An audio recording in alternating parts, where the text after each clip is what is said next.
Hey, Hey, Sebastian, how are you, man? well, how are you? Good, good, good. Yeah, so I just have a couple questions. So, um, okay, so I'm just gonna cut everything in the beginning, cut everything in the end, and I'm a videographer, edit my videos. So if we mess up or whatever, don't even worry about it. It's all natural. It doesn't matter. All right, Um, sounds good. all right. So everyone, this is Kyle Keenan. Keenan is Key. We're here with Sebastian. Sebastian, I've worked with since I first started real estate. I met him back in summer of 2019, which I think I met him actually within my first month of real estate. I was 18 years old. I had no idea what I was doing, but I've learned a lot over the years from Sebastian. I've seen a couple of his flips. We've showed properties together. I've learned a ton from him. So I decided it would be a good idea to have him on Keenan is Key to learn from him and learn from his experiences. So I'm going to ask you a few questions, Sebastian. Sure thing. So when you go and identify, well, actually, before we get into the questions, actually, you want to introduce yourself? Because I don't think everyone kind of knows who you are, what you do. Yeah, absolutely. So, as you said, my name's Sebastian Downs. My sister Emily and I started a company called Greenest Homes LLC, where we flip houses and try to do it with sort of an eye towards like sustainable green practices. Um, you can follow us at Greenest Homes on uh, Instagram. Um, I think that's where we're most active. And yeah. And when did you start Greenest Homes? When did you start this? We started at the beginning of 2018. So prior to starting down this path, I was working in uh, as an engineer doing consulting work Oh, for people who are looking to purchase real estate. So I would go in and do property condition assessments, make recommendations about their large mechanical systems primarily, mostly on like big commercial spaces, big multifamilies, or even like hospitals, things like that. okay. Emily, my sister, she had studied fashion and design in school and was working in real estate and property management, commercial property management at the time. Okay. And so, we basically just teamed up and we've been doing that for a while. I manage most of the projects. She does a lot of the design work. She is our agent for any properties that we sell. Mm-hmm. We do work with other agents like Kyle, who will show us Mm-hmm. properties, and obviously, are happy to get them paid too. Right. Right. Find something that works, but that's Right. sort of my background. Awesome. Awesome. So to start it off, Sebastian, what do you think is, because a lot of people that are watching these videos are people probably around my age in their 20s or just beginning to get into the idea, oh, I want to flip houses or, just warming up to that idea even. What is the number one mistake you would say you made when you first started as a beginner? Um, I think the biggest mistake I made as a beginner was putting too much control into the hands of our contractor. Okay. And that was, I think everybody knows in this business, right? Getting a good contractor is absolutely key. And we had, an okay contractor that we had a good rapport with, and he had done a project with us, and we sort of gave him too much leeway in the next project. Okay. He wasn't at a point where he was ready for that much responsibility. So when you say leadway, if I could ask, do you mean in terms of let me think, like not checking up on it as much, or letting him pick out certain things instead of letting really you do that, like maybe making him like make suggestions instead of you, Yeah, or that's an excellent question. So I think what I mean in terms of leeway is um, there were red flags that started to pop up, things okay, that weren't getting done in a timely fashion, things that weren't getting done accurately on schedule. And when I say by leeway is, I mean, we let it go on way too long. okay, I We got should you. have we should Got have nipped it in the bud you. much earlier and sort of eaten that loss Right. rather than allowing it to snowball and Okay. compounding the losses. Okay. Okay. And I'm assuming, did you still work with him after that? You cut it off eventually. We don't work with him anymore. Right. We didn't actually finish that second project with him. Hmm. Um, we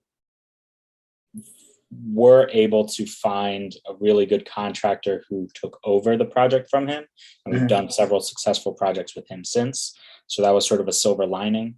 And I Excellent. actually know some investors, another investor couple that I'm friendly with, who is still using that first contractor we had, Okay. and he seems to be working out for them. And I hope that he has grown a lot in his profession since we Okay. last spoke.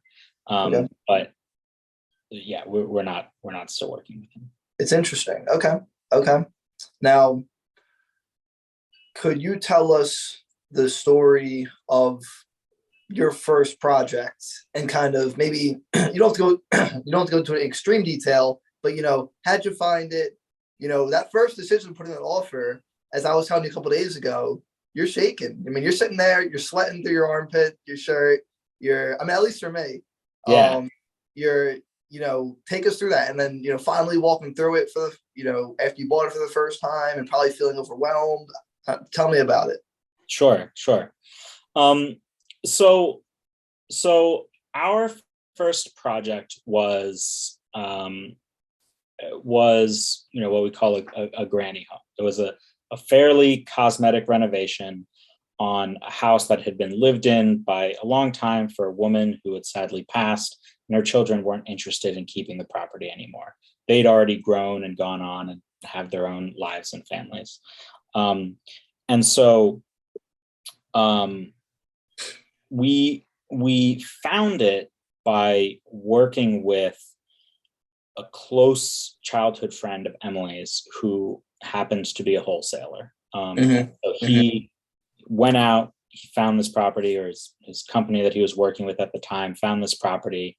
And so he kind of brought it to us and said, I think this would be a really good opportunity for you guys. It's a relatively light renovation, and the numbers look good. Um, we we walked through it. We actually, I'm remembering now. I I sent my father to walk through it because I was Hmm. out of town at the time. Hmm. Um, so he went and he walked it, um, and he sort of liked the numbers. Um, Now he's not my father is not in construction directly, but he did work HR for a big Fortune 500 home builder for most of his life, and so he's some familiarity with the industry. Um, so he liked the numbers. We were confident with that. We trusted this friend, um, and we purchased it. Um, Could the I ask what part of Philly it was in? Yeah, it was in West Oak Lane, so sort Okay. of north of Yeah. North Philly. And it was a good starter for us because the numbers were pretty small. I think that Right. the ARV we were targeting was like 160. We ended up getting 170 on it. So, Hmm. Hmm. the all-in purchase and rehab loan was like 120,000, something like that. Okay. Okay. Um, so So those numbers worked. We were able to find a lender actually through networking with uh, a group of investors. We went to this Mm-hmm. Mm-hmm. investor networking event. Sort of, I made a sign that I wore around my neck that said, "I've got a property and I need some money." I got probably 24 business cards. Wow. And we talked I to a gotta, lot of I those got that. people. Yeah. This was our first deal. So we didn't have relationships with any big hard money lenders. We didn't even have a ton of gap funding at that time. So we had pretty specific requirements we needed in terms of who could lend with By us. gap funding. So when I talk about gap funding, what I mean is most of our deals we do through hard money. These are the people who lend us, 80% or 90% of the purchase price, 100% of the rehab, Right. Right. high interest rates. Right. And they'll take an actual lien position against the property. Right. Right. Sometimes we will, if we're doing multiple projects, we'll just get a small secondary loan from friends or family at a fixed rate to cover that remaining 10-20% of purchase. Okay. Gotcha. So the funding that fills in the gap there, the hard money lenders don't. Mm-hmm. So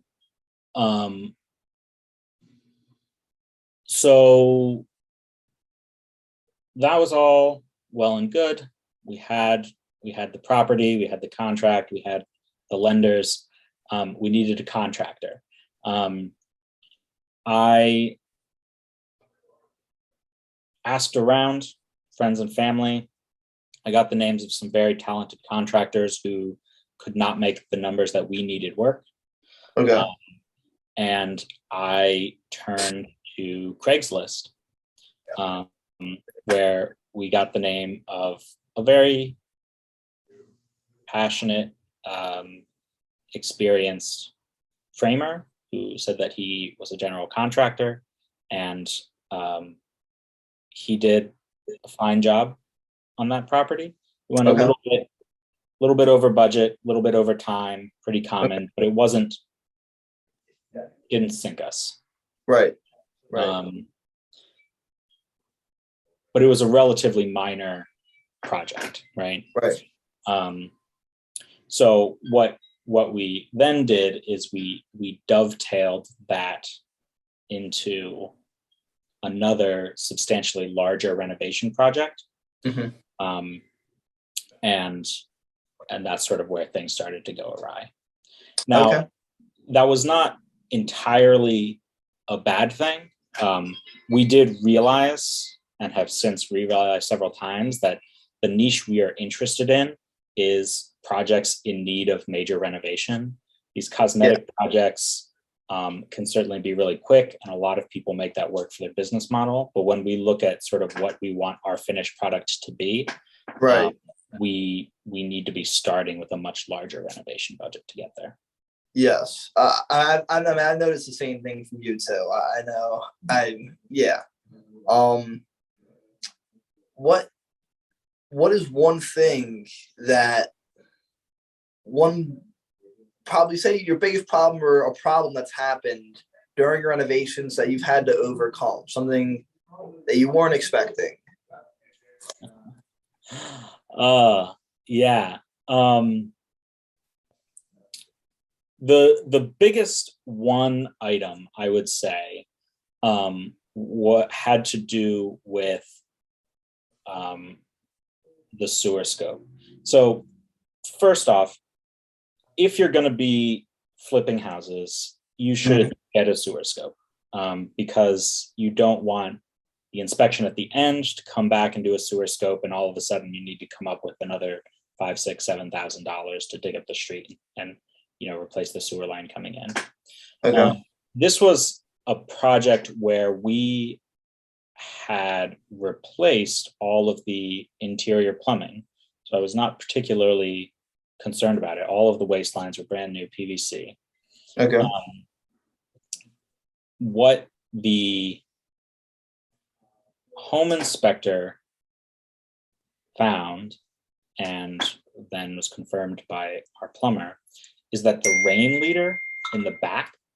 So in Philadelphia, all of the stormwater needs to be diverted into Yes. the sewer line. And so the backyard rain leader went about 5 feet underground and then just stopped. It didn't even move towards where the old or new plumbing used to be. It sort of snaked off in a different direction and then was capped. And so after we had completed a full renovation, we ended up having to dig up the newly poured backyard, dig up the brand new mudroom, No way. bathroom, and a laundry area, and run new piping throughout to tie in.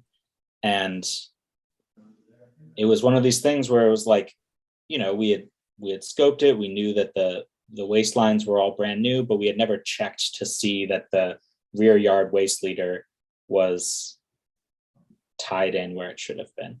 Oh my God. Now that was, that was on me, right? I should have, when the rough-in was happening, I should have stepped up and looked and said, hey, where's that rain leader going? And I didn't do that.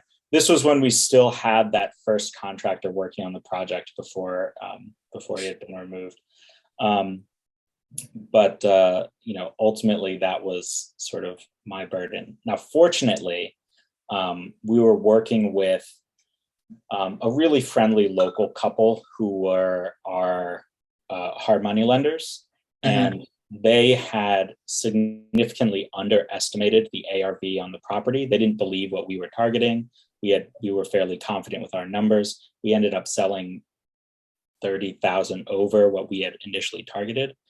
And by the time this came to light, we already had an offer on the house.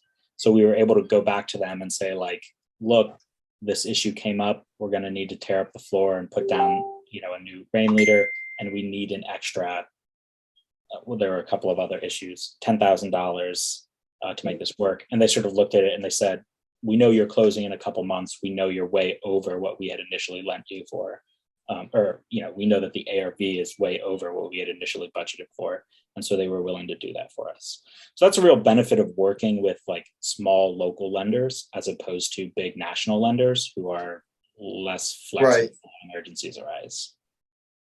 Right. Okay. Okay. Okay. Wow. So, wow. I know,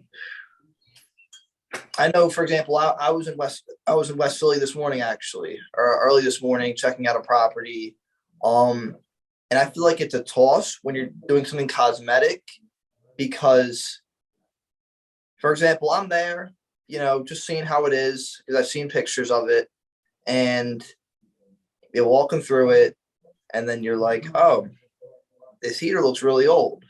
Now we got to replace the heater. I feel like, and then it's like, this just drywall's like a little off. You're gonna take off the drywall, right? Then the framing behind there, the wood's all rotted. I feel like I know this is almost just, it's common fears, I'm sure, but it's a toss between either doing something cosmetic or more of a gut, because the gut is scarier just because I don't come from any type of background like that. I'm sure it'll probably end up being less of a headache even if I buy just a clean shell. Because then it's all just up from there. There's no surprises from there. You walk in, but it's just a little scary. It takes longer. But once you start, even on cosmetic, things can just pop up. then you take on the drywall too, and they see the electric is open or whatever. The electric's super old. What are you not going to replace it? If I'm a moral person, I'm not going to pass it up and act like it's not there. So for me, it's like a toss too. Also, the funding on a full gut is going to be a lot more too. I feel like just that burden of holding say a $200,000 just for the rehab, it's just going to be a little bit harder to sleep at night. You know what I mean? You know what I mean? Yeah, I definitely look. I'm going to be fully honest. I had some restless nights on our first project, and that was really like, the morning I ended up letting our contractor go. I like woke up at 5 a.m. and I was just like, I can't do this anymore. And but that said, like when I take a lot of pride in the work that we do. And, to your point about the cosmetic rehabs, I mean, that's sort of exactly it. We're talking about in Philadelphia, we're talking about homes that are almost universally 100 years old. Yeah. Oh, yeah. Mm-hmm. And so, when you talk about doing like a cosmetic rehab, there is sort of a question of like, what are you willing to live with selling to somebody else to live in, to be their forever home? And, in our experience, we find that with these cosmetic rehabs, we're almost always rewiring, replumbing, and then is it still cosmetic at that point?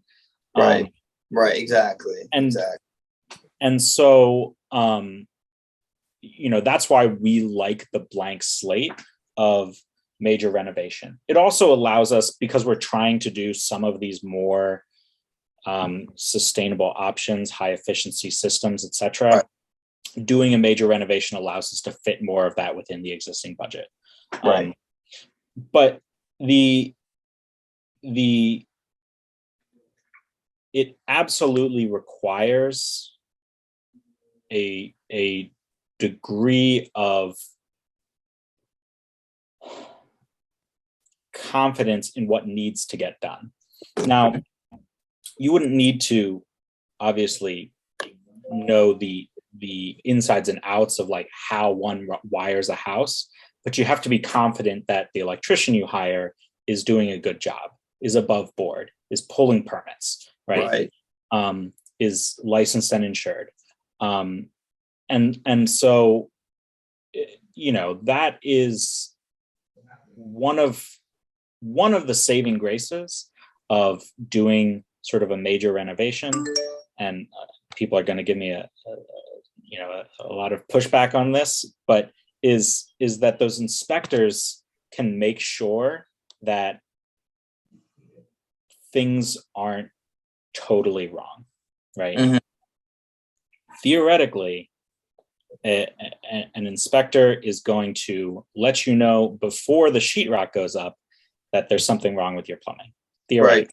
Right. And same thing goes, frankly, with like the large national lenders inspections. It's annoying. There's always like an inspection fee, $200 to $500 each time they come out, and there's a draw and there's a delay. Right. But one of the nice things is that if the person coming out is good at their job, right, they will make sure that the contractor is not running away with $30,000, $40,000, $50,000 that was sort of paid out before the work got done.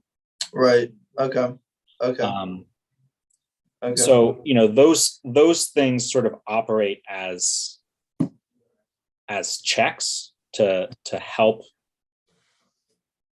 keep you in line. But the other thing I would say is don't rely on your lender's inspector. Don't rely on a city inspector. Right. I would trust, but don't rely on your contractors.